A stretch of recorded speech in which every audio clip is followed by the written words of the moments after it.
दोस्तों 23 दिसंबर की शाम 4 बजे कुछ लुटेरे एक व्यापारी के घर में घुसते हैं और लूट की वारदात को अंजाम देते हैं। 14.5 लाख रुपया लूट कर वो भाग फरार हो जाती है। जब ये बात डबरा पुलिस को पता पड़ती है तब ग्वालियर पुलिस और डबरा पुलिस दोनों मिलकर इस पर कार्रवाई करने लगती है और महज 5 दिन के अंदर लुटेरे पकड़े जाते हैं हथियार समेत। ग्वालियर पुलिस वाकई में एक बार फिर बधाई की बात है।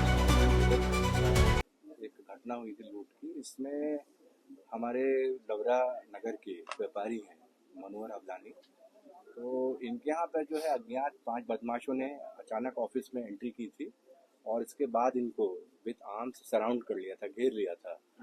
और जब ये पूरी तरीके से सराउंड हो गए तो इन्हें लगभग सरेंडर की स्थिति हो गई थी। तो इसके बाद इन्होंने 5 बदमाशों में से 4 बदमाशों ने एंट्री कर ली थी उनके कार्यालय में और एक बदमाश बाहर वॉच कर रहा था।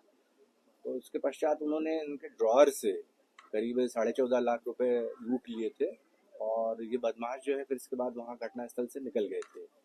जो प्रथम दृष्टया सीसीटीवी फुटेज मिले थे उसमें ये स्थिति सामने आई थी कि इसमें से 4 बदमाशों ने कार्यालय में एंट्री की थी और वो फेस कवर किए हुए थे अपने, और एक बदमाश बाहर जो है वॉच कर रहा था, वो भी फेस कवर किया हुआ था। तो लगभग ये घटना काफ़ी चैलेंजिंग थी क्योंकि इसमें केवल उनके वाहन, उनके टाइप जो है वो समझ में आ रहे थे कि एक अपाचे गाड़ी है और एक हीरो होंडा हो सकती है। इसके पश्चात एसपी साहब ने कई टीमों का गठन किया जिसमें एसडीओपी डबरा, इसके अलावा सीएसपी नागेंद्र सिंह सिकरवार, आयुष गुप्ता और एडिशनल एसपी हमारे निरंजन शर्मा, इनके नेतृत्व में। और कुल मिला के ये मूल उद्देश्य था हमारा कि इस्टेब्लिश करें इनका रूट क्या रहा है। तो ये इस्टेब्लिश हुआ कि इनका जो रूट है वो आने का भी जो है करेरा भितरवार होते हुए डबरा था और जाने का भी डबरा भितरवार होते हुए करेरा था।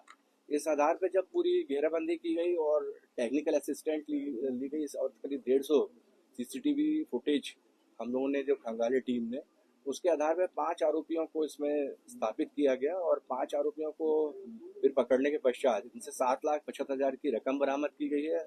और घटना में जो प्रयुक्त 315 बोर के 2 कट्टे और एक अद्धा, तो 315 बोर का, वो भी इनसे जब्त किया गया है। जो घटना के समय ये जो गाड़ियाँ लाए थे वो दोनों को भी जब्त कर लिया गया है और बेसिकली अभी इनको पुलिस रिमांड पे लेंगे। और जो शेष राशि है क्योंकि 14.5 लाख रुपए हमारे जो फरियादी हैं मनोहर जी, उन्होंने बताया था, तो उसकी भी अभी रिकवरी होना शेष है। तो उसके विषय में भी हम पूरी अभी रिकवरी जो है शेष उसको करने का पूरा प्रयास करेंगे। और इसके अतिरिक्त और कौन इन 5 बदमाशों के अतिरिक्त ऐसे हो सकते हैं जिन्होंने इनकी सहायता की उस पर्टिकुलर लूट को अंजाम देने में और बाद में माल के डिस्पोजल वगैरह में। तो ऐसे आरोपियों के विषय में भी पीआर के दौरान पूछताछ की जाएगी और हो सकता है कि इसमें आरोपी की संख्या और बढ़े। सर क्या कोई ऐसा व्यक्ति हो सकता है जो अंदरूनी तौर पर सारी चीजें जानता हो, इनकी मदद की हो? और ये इन्वेस्टिगेशन का निश्चित रूप से विषय है और अगर इसमें कोई भी ऐसा व्यक्ति प्रॉपर रेलिवेंट साक्ष्य के आधार पे स्थापित हुआ तो निश्चित रूप से उसको भी आरोपी बनाया जाएगा।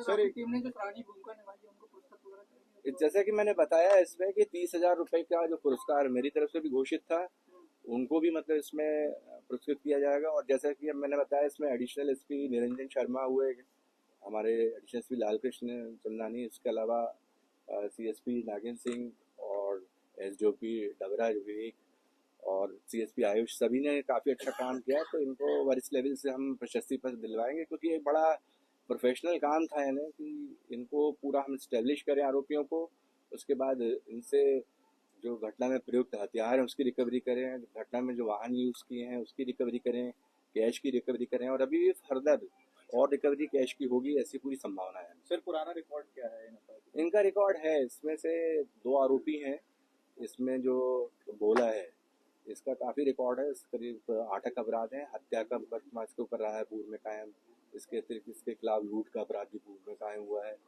और इसके अलावा एक अपराधी और है जो नाहर उर्फ गुड्डू है, उसका भी अपराध रहे हैं, उसके मारपीट के और इसके अलावा जो एक्सटॉर्शन के, इसके अलावा आर्म चैट के कई अपराध उसके भी पंजीबद्ध थे। 2 आरोपी इसमें ऐसे हैं 5 में से जिनके पर्याप्त आपराधिक रिकॉर्ड और पर्याप्त बैकग्राउंड उनका जो है आपराधिक है हमारा।